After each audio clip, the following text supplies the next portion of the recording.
So let me ask you something.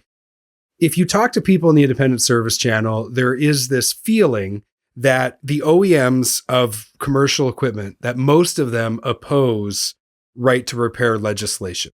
And I guess the concept is something along the lines of, well, they're just trying to vertically integrate and put us out of business, and they want to capture 100% of the market.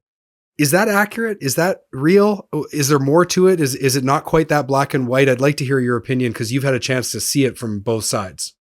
I don't think it's quite that black and white. And kind of going back to your original question on John Deere, I think this is an opportunity to have these conversations and to see if there's a way to bridge this and to say, look, it is in all of our best interest. There's only so much service space you have. So don't you want, a satisfied second or third owner of those vehicles so that you make sure they're on the road?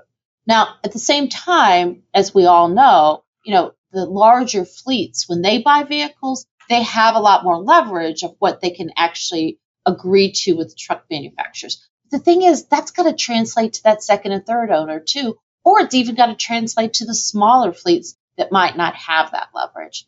So I, again, am a big believer in sitting down and chatting with people and talking with people. I would encourage all the folks who feel like that is true to reach out to vehicle manufacturers or to work with us to reach out to them.